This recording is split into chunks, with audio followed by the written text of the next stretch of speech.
예, 오늘 5장 전체 말씀을 통해서 성령으로 잉태한 자들, 성령으로 잉태한 자들이라는 제목으로 은혜를 나누고자 합니다.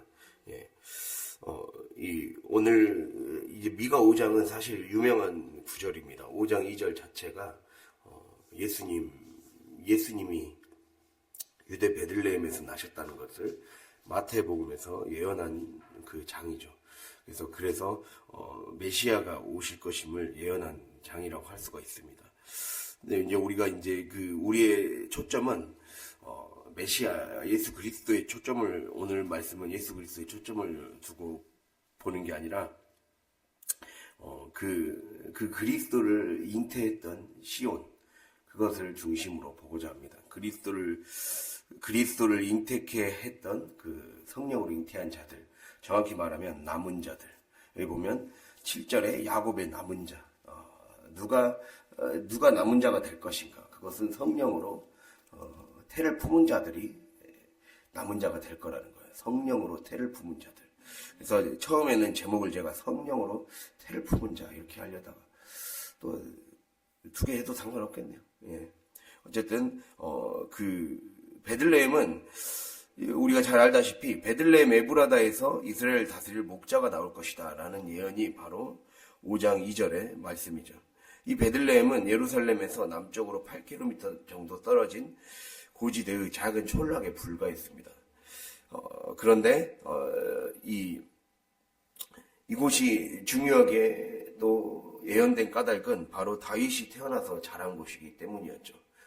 사실 그렇게 큰 유다 족속 중에서도 가장 큰 무리라고 할 수도 없는 그런 작은 곳에서 다윗이 나왔었고, 또 그곳에서 다시 한참을 지나서 이제 메시아가 되시는 예수 그리스도가 오시게 됩니다. 그래서 사실 이 내용은, 이 5장의 내용은요, 앞에 4장 9절에서 13절과 연결이 됩니다. 거기 연결해서 봐야 돼요. 즉, 먼저 1절을 봐야 이제 이후의 내용이 이해가 되는데, 딸 군대여 너는 때를 모을지어다. 그들이 우리를 에워쌌으니 막대기로 이스라엘 재판자의 뺨을 치리로다. 자, 이 모습은요, 지금 이 4장 9절에서부터 시작해서 5장 1절까지는 아수르 군대의 공격을 받고 있는 지금 유다 백성의 모습을 묘사하고 있어요. 실제로 아수르에 포위를 당했죠. 포위를 당해서 예루살렘이 거의 함락당하기 직전까지 갔었어요. 그래서 사실상 그 예루살렘 성만 지켜내고 대부분의 도시들이 다 초토화돼 버렸어요.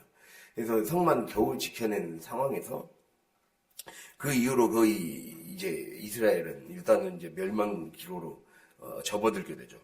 그랬을 때 이 아수르의 군사적인 공격을 받고 있는 무력한 모습을 지금 묘사한 말입니다. 이 보면 이 막대기로 이스라엘 재판자의 뺨을 친대요. 예, 막대기로 이스라엘 재판자의 뺨을 칠 정도로, 그 정도로 여기 보면 딸 군대여 너는 때를 모을지어다. 이 때란 말이 이 군대보다 더 작은 단위의 군대를 얘기하는 거예요. 그러니까 군대라고 보기도 어려운 오합지졸. 이제 남은 군사가 없는 거예요. 너무 많이 죽어버려갖고 남은 군사가 없어서 그때라도 모아라 이런 말을 지금 하고 있거든요. 그러한 상황 가운데 처해 있다라는 거예요. 막대기로 이스라엘 재판자의 뺨을 칠 정도로 유다의 군대가 어떤 힘도 없는 작은 상황이었다라는 것을 묘사하고 있어요. 왜냐하면 너무나도 막강한 세계 최강의 전력이었기 때문에, 그 바벨론 땅에서 왔던 아수르 제국의 그 힘 앞에 맥없이 무너졌던 상황이었기 때문에 사실 거의 멸망하기 완전히 직전이었습니다. 그래서 그들 안에 있었던 게 공포감과 무서움, 두려움이었죠. 그래서 이 구절이 연결이 되는 겁니다. 4장 9절 보면, 4장 9절을 읽어볼까요? 이제 내가 어찌하여 부르짖느냐? 너희 중에 왕이 없어졌고 내 모사가 죽었으므로 내가 해산하는 여인처럼 고통함이냐? 예, 이 말씀은 내가 어찌하여 부르짖느냐? 여기 부르짖느냐보다는 우리가 보통 부르짖는다 했을 때 우리가 보통 먼저 딱 떠오르는 게 기도할 때 부르짖는 것을 먼저 생각하기 때문에 여기는 울부짖는다는 말이 더 좀 맞는 말이에요. 예. 왜 울부짖고 있느냐, 왜 울고 있느냐 이거예요. 지금 그러니까 이들은 공포 때문에 겁에 질려서 울고 있거든요. 겁에 질려서 자기네들이 죽을까봐 겁에 질려서 울고 있는데, 사실 딱 그래서 우리도 이제 왕도 없어졌고 모사도 죽었고 모사 책략가도 죽었고 이제 지도자가 완전히 사라진 이 혼돈의 상황이죠. 그 상황에서 이 한마디로 왕이나 모사가 죽거나 없었다는 것은 나라가 완전히 멸망해 갔다는 거잖아요. 이런 대혼돈의 상황은 이들에게 슬픔과 분노와 절망, 공포를 안겨다 줬을 거예요. 그런데 하나님은 우리에게 그 말씀을 하시는 거죠. 어찌하여 너희들이 울부짖느냐? 너희 중에 왕이 없어졌고 모사가 죽었으므로 여인처럼 고통함이냐? 이걸 되물었다는 건 무엇을 의미하겠습니까? 정말 왕이 없고 좋은 자가 죽었다고 생각하느냐? 내가 왕이지 않느냐 이거예요. 지금 내가 왕이고 내가 좋은 자지 않느냐, 내가 모사지 않느냐, 이게 바로 하나님을 의지할 기회다라고 얘기를 하고 있는 거예요. 그래서 눈에 보이는 인간의 왕은 사라졌어도 참된 왕이며 모사가 되시는 하나님이 언제나 우리 곁에 함께 하신다. 지금 이러면서 지금 10절에 얘기하는 거예요. 10절과 지금 5장이 연결되는 거예요. 보다 더 정확하게는. 딸 시온이여 해산한 여인처럼 힘들어 나올지어다. 어제 다뤘던 본문이죠. 이 본문에 대해서 이제 오늘은 좀 그 배경적인 입장에서 설명을 하려는 겁니다. 이 10절 보면 해산한 여인처럼 힘들어 나올지어다 라고 나와 있어요. 오늘 말씀의 첫 번째 그 적용의 핵심이 이 부분입니다. 힘들어 나을지어다. 자, 힘들어 나으라는 말은 그 직역하면요, 이게 언어를 그대로 직역하면 몸부림치며 출산하라 이런 말이에요. 몸부림치며 출산하라. 그래서 이 나으라라는 말 속에는 온몸을 비틀다, 몸부림을 치다 라는 뜻이 담겨 있어요. 물론 이 나타라는 말도 있는데 온몸을 비틀다, 몸부림을 치다. 그리고 힘들여 라는 말은 이 힘들여 나오다 했을 때 힘들여라는 말은 이 뭔가 이 안에서 억제되어 있던 것들이 터져 나오는 상황. 이걸 묘사하는 말이에요. 마치 물이 솟구쳐 나오듯이 땅에서 이 온천수에 물이 솟구쳐 나오는 느낌, 또는 억제되어 있고 묶여있던 어떤 사람이 착고에 묶여있어요. 그 오랫동안 억울하게 묶여있던 사람들이 풀려나서 뛰쳐나오는 상황, 또 어머니의 자궁에서 태어난 생명이 태를 뚫고 나오는 상황, 그 상황을 묘사한 말이에요. 그래서 제가 이걸 뉘앙스를 딱 제 식대로 번역을 해봤어요. 생명의 생수, 은혜의 샘물이 터져 나온 곳이 되게 하라. 이런 말이라는 거죠. 우리가 생명의 생수가 터져 나오는 곳이 되게 하라는 의미를 담고 있다는 거예요. 또 다른 말로 내 안에서, 우리 안에서 생명이 솟구쳐 오르게 하라. 이런 뉘앙스를 갖고 있어요. 내 안에서 생명이 솟구쳐 오르게 하라. 그래서 주님이 우리에게 말씀하신 건 생명이 솟구쳐 오르게 하려면 몸부림치는 기도의 시간이 필요하다는 거죠. 몸부림치는 하나님과의 독대의 시간이 필요하다는 거죠. 하나님만 의지하게 하는 시간. 하나님만 의지할 수밖에 우리가 없도록 우리의 몸부림을 쳐서 주님만 의지하게 하나님은 만든다는 것을 지금 우리에게 얘기하고 있어요. 그러면서 주님이 말씀하잖아요. 몸부림치며 정말 나 외에 구원자가 없다는 것을 깨닫게 하시도록 몸부림치며 하나님을 찾으라는 거예요. 하나님을 찾고 내 안에서 진짜 생명, 진짜 구원이 잉태되게 하라 라는 거죠. 그래서 성령으로 태를 품으라는 거죠. 안에서. 그 말씀을 주님이 우리에게 드리고 있는 겁니다. 주님이 우리에게 말씀하고 있는 겁니다. 그러면서 이렇게 얘기하는 거죠. 바벨론까지 이르러 4장 10절에 바벨론까지 이르러 거기서 구원을 얻을 것이다. 내가 너를 내 원수들의 손에서 성량하여 내리라 라고 하는 거예요. 그래서 바벨론까지 이르러 거기서 구원을 얻을 것이다. 이 말이 이 바벨론까지 이르러 구원을 얻을 것이라는 말이 5장 3절하고 연결되는 거예요. 여인이 해산하기까지 그들을 붙여두시겠다. 거기에서 잉태케 하시겠다는 거예요. 바벨론 같은 상황, 뭔가 계산이 안 될 것 같은 그 상황 가운데서 메시아가 탄생할 것이다 라고 얘기를 하는 거죠. 그래서 이러한 상황에서 원수가, 즉 아수르 군대가 우리를 두렵게 하고 겁까지 주어가면서 때로 질식할 정도로 사방에서 압박해 들어올 것이라는 거예요. 우리 신앙이 그렇게 우리 안에서 생명이 사단은 우리의 삶에서 이 성령으로 우리 안에서 태를 품기를 주님은 바라시거든요. 그런데 사단은 우리를 두렵게 하고 겁까지 줘가며 질식할 정도로 사방에서 압박해 들어올 것이다. 이거를 항상 염두에 두고 있으라는 오늘 말씀입니다. 예. 그래서 이 말씀이 그 말씀을 하고 있어요. 11절 보면요. 4장 11절 보면 많은 이방 사람들이 모여서 너를 침해에 이르기를 시온이 더럽게 되며 그것을 우리 눈으로 바라보기를 원하노라 하거니와. 이 말씀은 이 한마디로 지금 적들이 시온이 그리스도를 메시아를 잉태치 못하게 하려는 방해 더럽히려는 거죠. 그 말씀을 담고 있어요.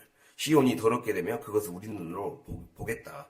그래서 시온을 조롱하면서 아이를 태에 품고 있는 시온을 몸을 더럽히게 하려고 온갖 수작과 모사를 꾸민다는 거예요. 제가 얘기했잖아요. 시온은 교회를 상징하는 거예요. 교회는 영혼을 품는 거예요. 영혼의 태를 품는 곳이에요. 예.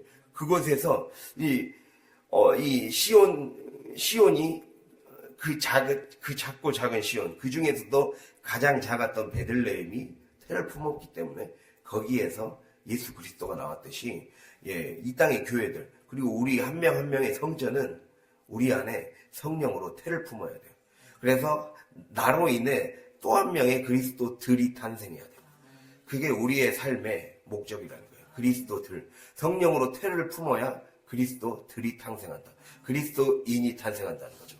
그것을 주님이 우리에게 이 말씀을 해주고 있다는 겁니다. 그래서 그 임무가 있다는 거예요. 그 임무를 끝까지 다 해내는 자가 남은 자가 된다. 성경에서 남은 자란 말은 굉장히 중요한 말입니다. 구약과 신약 전체를 통틀어서 누가 구원을 받을 것인가? 누가 끝까지 살아남을 것인가? 이 남은 자란 말은 생존자란 뜻이에요. 생존자. 끝까지 남은 자란 뜻이에요. 예, 하나님은 결국에는 구원은 끝까지 살아남은 자가 구원을 받는 거예요. 끝까지 믿음을 붙잡고 그 믿음의 길을 끝까지 포기하지 않고 간 자가 구원을 받는단 말이에요. 그때 우리가 해야 될 것은 성령으로 계속해서 태를 품어서 우리 안에서 그리스도인이 탄생하게 하는 것. 내 안에서 영적 생명이 탄생하게 하는 것. 그것이 우리의 삶의 목적이라는 것을 기억할 수 있길 바랍니다. 그래서 이제 5장으로 넘어가면요. 5장 3절에 아까 말씀드린 것처럼 여인이 해산하기까지 그들을 붙여두시겠다. 즉 온갖 수모와 고통과 인고의 시간을 겪으면서 이것이 결국에는 성령으로 그리스도를 잉태케 하시기 위한 과정이라는 거예요. 그거를 주님이 우리에게 말씀하고 있습니다. 그래서 갈라디아서 4장 19절 한번 찾아볼까요? 갈라디아서 4장 19절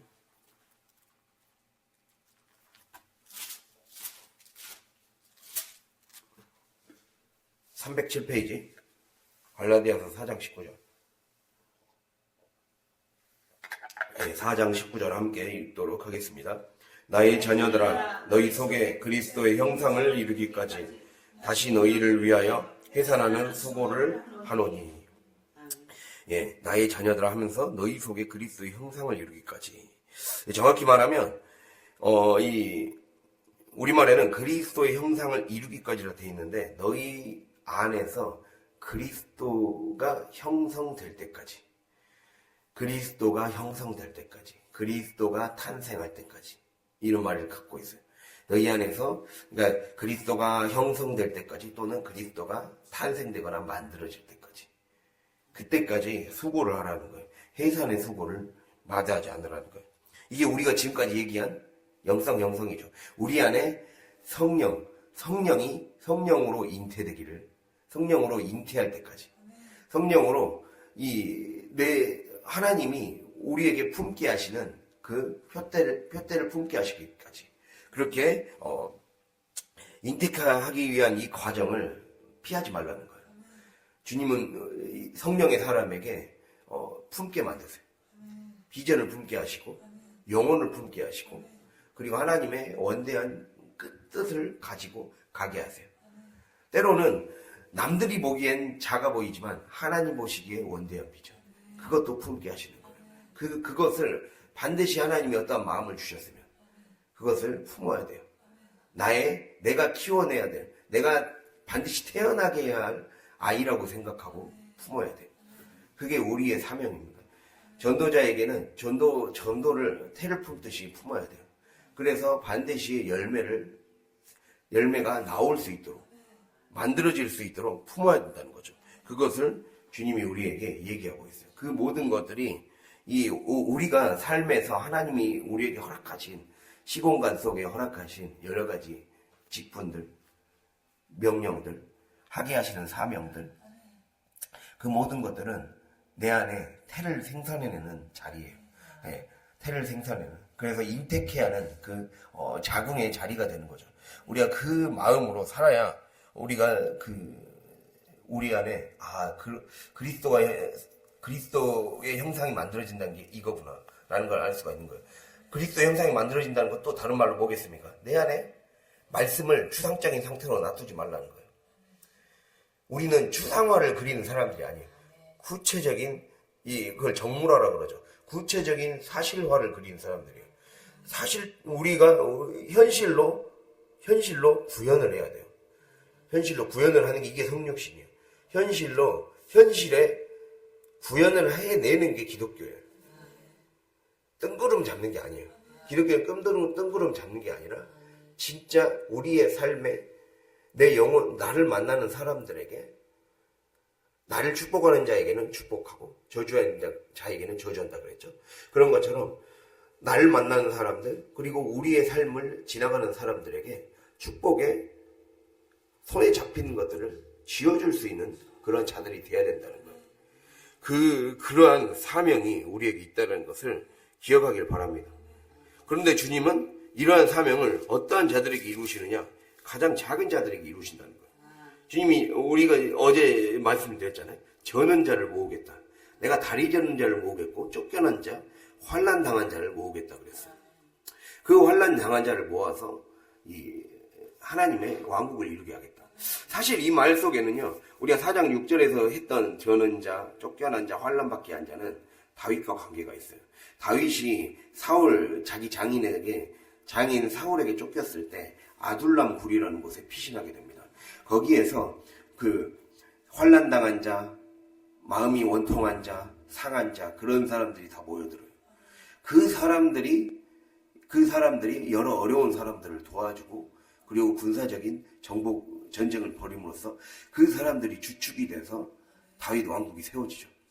그런 것처럼 하나님은 이 땅의 교회가 어떻게 생겨나느냐, 어떻게 하면 교회가 부흥할 수 있느냐, 우리 같은 연약한 자들이 하나님을 의지할 때, 내가 내 힘을 빼고 하나님을 의지하고 하나님을 나의 피난처로 삼으며 성령을 의지해서 내 안에 태를 잉태해낼 때, 태를 품게 될 때, 그것이 곧 하나님이 쓰시는 교회, 부흥의 교회가 된다는 거예요. 그 작은 곳을 쓰시는 거예요.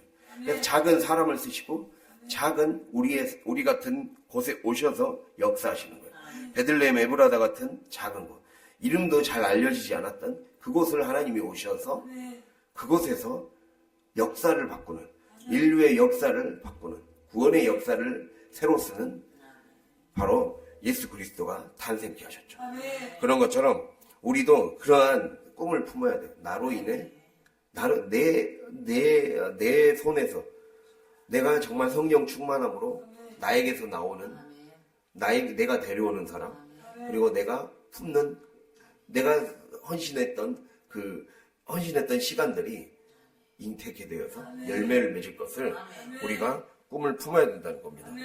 그래서 우리의 시간들이, 우리의 이러한 하루하루의 작은 기도가 쌓이고 말씀이 쌓이고 그리고 전도가 쌓이는 이 작은 시간들이 결코 보잘것없고 하찮은 게 아니다 라는 것을 기억할 수 있기를 바랍니다. 그래서 우리가 그러면 누가 성령으로 잉태하는가, 성령으로 잉태한 자들은 어떠한 특징을 갖는가 라는 것이 7절에서 9절이 얘기하고 있어요. 즉 누가 남은 자가 되는가, 남은 자가 끝까지 살아남은 자가 성령으로 잉태하는 자가 되는 거거든요. 근데 그 자는 누구인가, 그 자의 어떤 특징을 갖는가, 그거는 바로 7절에 보면, 일단 덧붙여 얘기하면 모든 축복과 저주의 통로가 되는 존재가 됩니다. 예, 그게 정답입니다. 모든 축복과 저주의 통로가 되는 존재. 이게 성령으로 잉태한 자의 특징이에요. 성령으로 잉태한 자. 그래서 이 7절을 먼저 읽어보면 7절은 축복의 통로가 된다는 거예요. 축복의 통로. 자, 읽어보겠습니다. 7절을 다시 한번. 야곱의 남은 자는 많은 백성 가운데 있으리니 그들은 여호와께로부터 내리는 이슬 같고 풀 위에 내리는 담비 같아서 사람을 기다리지 아니하며 인생을 기다리지 아니할 것이며 이렇게 말씀하죠. 자, 이 이슬이나 담비는 하늘에서 내리는 거죠. 즉 하나님이 직접 하늘에서 내리는 은혜로만 가득 적셔진 사람. 하나님이 직접 하늘에서 내리는 은혜로만 가득 적셔지고 채워진 상태. 원래 성령 충만이라는 말의 원래 뜻이 성령으로 적셔진 사람이라는 뜻입니다. 성령의 비로 적셔진 사람. 은혜의 빗줄기로 적셔진 사람이 성령에 충만한 사람이다라는 말의 원어의 뜻이에요. 그러니까 이게 그런 의미예요. 이슬, 단비로 적셔지는 거예요. 여기서 단비는 소나기를 얘기하는 거예요. 조금씩 내린 이슬비뿐만 아니라 때때로 가뭄을 해결하기 위해 내려지는 그 소나비. 예, 그 이른 비와 늦은 비. 그 소나기가 부어지는 그것으로 그 비로 은혜의 비로 온몸이 적셔진 사람. 그러한 사람이 진짜 성령으로 잉태한 자다라고 얘기하고 있어요. 그러한 자만이 내가 성령으로 충만해야 민족들에게 다른 사람들에게 생명과 풍요를 공급해 줄 수 있다는 거죠. 그래서 야곱의 남은 자는 많은 백성 가운데 있으리니라고 하고 있어요. 여기서 많은 백성이 이방 민족을 얘기하는 거예요. 그러니까 이 야곱의 남은 자들, 성령으로 잉태한 자들은 민족들에게, 믿지 않는 자들에게 생명과 풍요를 줄 것이다. 믿음이 약한 자들에게 생명과 풍요를 공급해주는 축복의 존재가 될 거라는 거예요. 근데 그것이 전제 조건이 내가 적셔져야 된다. 이슬과 담비로 적셔져야 된다. 날마다 때에 따라 돕는 은혜가 내 안에서 돼야 된다. 그리고 어제 우리의 금요예배 때 잠깐 말씀드린 것처럼 잘 흡수할 수 있는 땅이 돼야 된다. 어느 말씀이든지 어떠한 환경과 형편에서라도 은혜 받을 수 있는 심령이 돼야 된다. 그것을 주님이 우리에게 지금 말씀하고 있는 거죠. 그리고 또 이 말은 이 성령으로 충만해진다는 것은 우리가 이 미가서 1장부터 시작했던 그 주된 주제. 미가서 1장 자체가 이미 서론이에요. 미가서 1장은 이 미가서 전체를 보는 지도거든요. 하나님의 깊이로 내려가라는 거예요. 하나님의 깊이로 내려가는 게 우리가 신앙이 깊어지는 길이다라는 거거든요. 생각의 깊이, 감정의 깊이. 근데 하나님이 어디까지 내려오셨냐? 우리 삶의 밑바닥까지 내려오셨다. 이게 하나님의 마음이에요. 그 밑바닥까지 내려오신 증거가 이거예요. 나는 가장 밑바닥에 있는 자들을 쓴다. 나는 가장 밑바닥에 있는 자들을 들어써서 그들에게 성령을 부어주고 그들에게 성령의 담비와 이슬비를 폭포수처럼 내려줘서 그들이 성령으로 그들 안에서 성령으로 잉태된 자들이 되어서 그들 안에서 그리스도가 탄생하게 할 것이다. 메시아가 탄생하게 할 것이다. 이게 하나님의 뜻이라는 거죠. 그런 것처럼 우리도 마찬가지로 하나님의 깊이로 충만히 채워지는 거예요. 그러니까 여러분이 하늘의 삶을 살고 싶으면, 즉 우리가 하늘의 삶을 하늘로 올라가려면, 하늘의 삶을 살려고 올라가려면 더 깊이 내려가야 돼요. 내 깊이 더 내려가야, 깊이로 내려가야 하늘로 올라갈 수 있는 거예요. 그러니까 내 삶에 더 깊고 세밀한, 우리가 어제 그렇게 빽빽하다는 말을 한 것처럼 더 빽빽하게 더 깊이 들어가야 하나님이 우리의 삶에 생각보다 깊은 삶의 측면들에 얼마나 관심이 있으신지, 하나님은 우리의 현실 안에서 복을 주려고 하시는 거예요. 현실 안에서 하나님 나라를 하려고 하시는 거거든요. 근데 우리는 우리의 결핍만 생각하면서 없는 것을 구하고 있어요. 그런데 하나님은 나에게 있는 것 안에서 그것을 내가 미처 눈이 떠지지 못해서 보지 못한 걸 보게 하시는 거예요. 보게 하셔서 그 깊이로 들어가게 하셔서 하나님의 마음이 여기에 있었구나. 사실 가나안 땅이 내가 지금 있는 이곳을 변화시켜 나가는 능력을 받아서 이곳을 변화시키는 게 곧 가나안 땅이구나. 이걸 깨닫게 하라는 하나님의 뜻이에요. 내 가정이 가나안 땅이 다시 될 수 있는 거죠. 그런 말이에요. 내 속으로 들어가야 성령이 나를 조명시켜줘서 나를 변화시켜 주셔야 나로 인해 모든 축복이 시작하는 거죠. 그런 복음성가 가사도 있잖아요. CCM 노래도. 이 땅의 부흥과 회복은 바로 나로부터 시작된다고. 소리엘이라는 그 가수 그룹이 부른 적이 있는데, 이 땅의 부흥과 회복은 나로부터 시작된다. 그런 것처럼 내가 모든 부흥의 시작인 거예요. 내가 모든 회복의 시작이라는 것을 그래서 내가 하나님의 깊이로 충만해지는 거예요. 하나님의 깊은 물로 충만해지는 거죠. 그 깊은 물이 내 안에 채워지는 거. 단순히 그냥 몸만 젖게 하는 정도가 아니라 그 안으로 채워져야 되죠. 그래서 성령 충만은 온몸이 적셔지는 것뿐만 아니라 아구까지 채워지듯이 채워져야 되죠.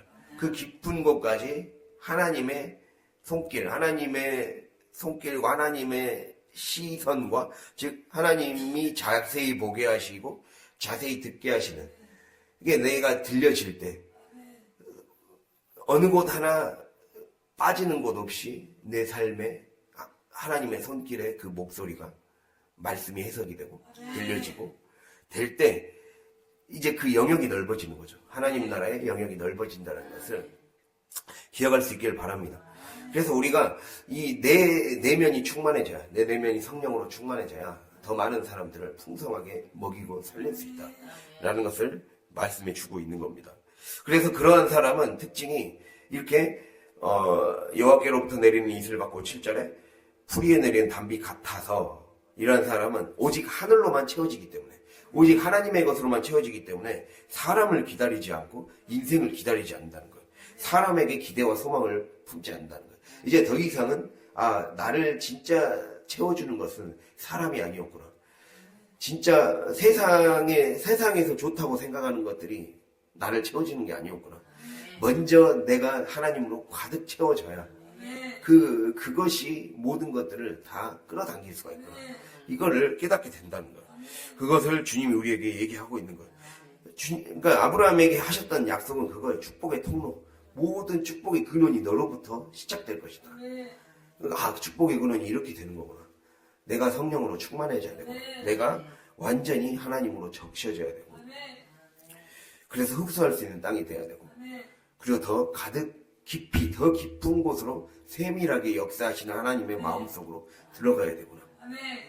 그럴 때 이제는 결핍에 초점을 두는 것이 아니라, 아직 채워지지 않았지만 더 채워가실 하나님의 그 가득 채워질 그 은혜의 물에 더 관심이 생기는 거예요. 관심사가 바뀌는 거죠. 그래서 사람이 아닌 오로지 하나님만 바라보며 기대와 소망을 하나님의 살아계심의 바탕에서 두는 겁니다. 이러한 자가 우리가 이러한 자가 될 수 있기를 바랍니다. 그래서 이거를 지금 말씀하고 있는 거예요. 누가 성령으로 잉태한 자들인가? 야곱의 남은 자는 그러니까 여기 아까 제가 많은 백성 가운데 이스라엘인이 그랬잖아요. 이 많은 백성 가운데 이스라엘이라는 말이 아까 말씀드렸듯이 이중적인 의미를 갖고 있어요. 아까는 처음에는 제가 이방 민족 가운데 있다 그랬잖아요. 그리고 또 다른 뜻으로는 이게 뭐라고 나와 있냐면, 그러니까 야곱의 남은 자는 내가 그 중에서 걸러내겠다라는 의미를 갖고 있어요. 많은 백성, 즉 포로로 끌려간 자들이 100명이라면 그 100명 중에 결국에는 이렇게 이른비와 이슬과 단비로 채워진 사람, 자기를 채우고 적시고 그 하나님의 깊이까지 들어간 사람만이 결국에는 뭐라는 겁니까? 끝까지 남은 자가 된다. 성령으로 잉태할 수 있게 된다라는 것을 말씀하고 있습니다. 하나님은 그렇게 걸러내신다라는 거예요. 하나님이 걸러내고 싶어서 걸러내는 게 아니라 사람들이 거부하는 거예요. 우리가 그걸 기억해야 돼요. 하나님이 쪼잔해서 그런 게 아니에요. 사람이 거부한다는 걸 기억해야 됩니다. 그리고 또 하나는 아까 말씀드렸듯이 축복의 통로가 되기도 하지만, 결국 축복의 통로가 될 수 있다는 것은, 축복권이 있다는 것은 저주권도 있다는 거예요. 그 말씀을 갖고 있습니다. 우리가 8절에 보면 8절에 이 야곱의 남자는 여러 나라 가운데 많은 백성 가운데 있으리니 이것도 이방 민족 가운데 있으리니 그들은 수풀의 짐승들 중에 사자 같다. 양떼 중에 젊은 사자 같아서 만일 그가 지나가 이제 밟고 찢으리니 능히 구원할 자가 없을 것이라 이렇게 말씀하죠. 이거는 저주의 통로가 되기도 한다는 거예요. 이 말씀이 이 말이에요. 성령이 충만한 자는 진리를 선포하고 정의를 외치는 자로 살아간다 라는 뜻입니다. 성령이 충만한 자는 사자같이 담대하게 진리를 외치고 수많은 사람들이 믿지 않는 사람들로 둘러싸여 있는 환경 가운데서도 환경에 눌리지 않고 사람들에 눌리지 않고 담대하게 복음을 전하는 자가 되고 복음을 살아내는 자가 되고 다른 각도와 다른 가치관으로 말씀의 가치관으로 살아가는 자가 된다. 그것을 부끄러워하지 않고 그것에 타협하지 않는다는 거죠. 진리가 아닌 것에 타협하지 않는다라는 라는 뜻을 갖고 있어요. 그래서 사자라는 그 이미지가 드는 게 용맹스럽고 담대하잖아요. 그런 것처럼 위축되지 않는다는 거예요. 환경에 위축되지 않고, 예, 주변 사람들에게 휩쓸리지 않고, 주변 사람들이 살아가는 것 같이 똑같이 살아가지 않는다는 거예요. 그것을 보여주는 말씀입니다. 그래서 그 모든 것들이 결국에는 그래서 이 말씀은 여기 보면 5장 9절에 젊은 사자 같아서 8절에 젊은 사자 같아서 만일 그가 지나간 즉 밟고 찢으리니 그랬어요. 즉 이방 민족은 사자의 공격 앞에서 무력하게 된다는 거거든요. 이걸 통해서 우리에게 얘기하는 거는 그러니까 담대하게 진리를 선포하고 정의를 외치고 그 비진리와 타협하지 않는 자가 됨으로 인해 결국에는 영적인 싸움에서 승리하는 자가 되는 거죠. 승리하는 자가 되고 그 진리에 굴복하지 않는 자는 결국에는 하나님 그들이 축복을 받을 수 없다라는 것을 얘기하고 있는 거예요. 이걸 통해서 우리가 정리해 볼 수 있는 것은 7에서 9절을 통해 정리해 볼 수 있는 것은 하나님은 시온은 다리 저는 자, 쫓겨난 자, 환난 맞던 자들이었죠. 여기 미가서 우리가 4장 6절에 의하면 그 쫓겨나고 다리 절고 환난 맞던 약한 자들로 구성된 포로민 출신들이었고 약한 자들이었습니다. 그런데 바로 그들이 이방 민족의 운명을 결정짓는 존재로 하나님이 변화시켜 주실 것이라는 거예요. 그러니까 우리로 인해 영혼의 운명이 바뀌는 거예요, 여러분. 그러니까 우리가 성령으로 태를 품는다는 것은 우리가 더 많은 그릇이 넓어지고 커지고 충분히 많은 사람들을 흡수할 수 있는 사람이 되어야 더 많은 사람들의 태를 품을 수 있겠죠. 내가 태를 품어주는 사람이 돼야 되잖아요. 왜냐하면 주님은 이렇게 우리에게 선포해주고 있어요. 이 9절의 말씀 보면 내 손이 내 대적들 위에 들려서 내 모든 원수를 진멸하기를 바라노라. 이 말씀에는 너에게 성령으로 충만하게 적셔진 사람에게 축복권과 저주권이 있다라는 거예요. 너가 축복의 통로이고 너가 그래서 너로 인해 믿지 않는 자들의 운명이 결정된다. 이걸 축복해주고 있는 거예요, 지금. 그렇기 때문에 우리는 그래서 이 말씀은 믿지 않는 자들이 함부로 하나님의 사람들을 함부로 대할 수 없게 될 것이라는 것을 보여주고 있는 거예요. 그럼 이걸 우리가 특권으로 사용하라는 말이 아니에요. 이것에 책임감을 가지고 영혼의 태를 품으라는 거예요. 그 말입니다. 그래서 그만큼 너희들이 약했는데 너희를 축복의 통로로 써주시겠다는 게 핵심입니다.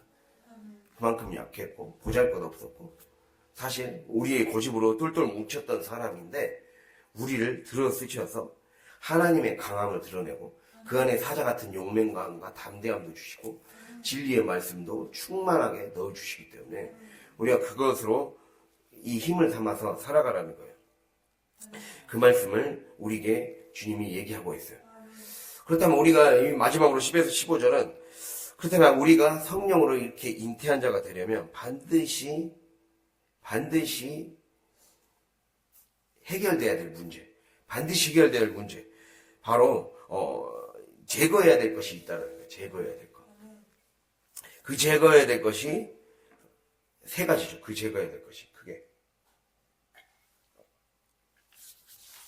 그 제거해야 될 것이 보면은 이 10절과 11절이 10절 같이 읽을까요? 여호와께서 이르시되 그날에 이르러는 내가 내 군마를 내 가운데에서 멸절하며 내 병거를 부수며 말과 병거 그 어떤 세상적인 물질과 세상적인 어떤 안전망을 두고 살아갔던 것들을 의지하게 하시죠. 의지했던 것을 끊어내게 하시죠. 그것을 말씀하고 있습니다. 그리고 또 성읍 11절 내 모든 견고한 성을 무너뜨리고 성읍들을 멸한다고 하고 있어요. 성과 성읍은 나를 견고하게 지켜주던 장치들. 그러니까 한마디로 지금 10절과 11절은 나를 안전하게 지켜준다고 생각했던 것들. 물질이 나를 안전하게 해줄 거라고 생각했고, 때로는 명예가 나를 안전하게 해주고 있다고 생각했고, 어떤 큰 가문이라는 울타리가, 어떤 이 사람이라는 울타리가, 내가 의지했던 사람이나 물질이나 어떤 집단이나 소속이나 고향이나 그래서 하나님은 성령의 사람에게 항상 얘기하는 게 고향, 친척, 아비집을 떠나라 그러죠. 내가 의지하는 것을 제거해라는 거죠. 그것을 의지하지 말라는 거죠. 그것을 말씀하고 있습니다. 그리고 그러면서 가장 중요한 게 13절, 14절 우상을 버리라는 거예요. 너 안에 있는 우상을 버리라는 거예요. 우상은 나를 위해서 살아왔던 모든 것들이 우상이에요, 사실은. 우리가 그 십계명을 보면 너를 위하여 새긴 우상이라고 나와 있어요. 나를 위하여 내 안위를 위하여 살아왔던 것들을 먼저 털어내게 하세요. 그래서 사실 그것이 너를 위해서 살아왔다고 하지만 결국 그것은 없어지고 사라질 것임을 깨달으라는 거예요. 우상 자체가 어리석으고 없어질 거라는 것을 의미하는 거예요. 허상을 쫓지 말라는 거예요. 허상을 쫓지 말고 실상을 붙잡으라고 실상을 손에 쥐어주시려고 진짜 실상을 손에 쥐어주시고 축복을 진짜 축복의 실상을 맛보게 하시려고 내 손에 있는 것들 내가 손에 쥐고 있는 모래를 놓게 하시는 거죠. 그거를 깨달을 수 있기를 바랍니다. 우리가 이러한 것들은 마치 모래 위에 집을 짓는 것과 똑같다라는 거예요. 우리가 예수님이 그 말씀 하셨잖아요. 그게 바로 모래 위에 집을 짓는 거예요. 내가 안전하다고 생각했던 장치로 살아왔던. 그래서 하나님이 자꾸 이 말은 우리에게 무엇을 의미하느냐. 하나님이 우리를 성령의 사람으로 하게 하기 위해 우리의 삶에 그러한 분별이 필요한 삶의 환경 가운데로 사건 가운데로 반드시 이끌어 가실 거라는 걸 얘기하는 거예요. 물질의 문제가 생길 때, 사람 간의 관계가 문제가 생길 때, 그러한 것들을 결국에는 이게 하나님의 이제는 확실하게 내려놓으라는 하나님의 어떤 테스트구나 이렇게 받아들이고 할 수 있는 그때 그걸 알아차릴 수 있는 우리의 눈이 필요하죠. 그래서 계속 반복적으로 얘기하듯이 자세히 들어야 된다. 하나님의 말씀을 속속들이 잘 듣고 수용할 수 있는 우리 안에 그래서 흡수하고 수용할 수 있는 그러한 우리 마음이 될 수 있길 바랍니다. 그것을 주님이 우리에게 얘기하고 있어요. 그래서 오늘 말씀은 이 말씀 성령으로 태를 품는 자, 성령으로 잉태한 자가 돼야 된다. 주님이 우리에게 그 얘기를 하고 있어요. 나로 인해 내가 모든 우리에게 모든 축복권이 있습니다. 이 말씀이 우리에게 도전이 될 수 있기를 바랍니다. 그러기 위해서 하나님 나를 얼마나 내 안에 이슬과 담비가 흠뻑 적셔지게 하여 주십시오. 은혜의 피. 은혜를 까먹는 일이 없게 하여 주시고 날마다 공급되게 하여 주십시오. 일용할 양식이라고 했어요. 일용할 양식이 날마다 공급됨으로써 수많은 영혼들을 살리고 나에게서 많은 사람들을 살릴 수 있는 수많은 그런 열매의 결실들이 맺어질 수 있는 우리 모든 풍성한 교회 성도 여러분이 될 수 있기를 간절히 바랍니다. 기도하겠습니다.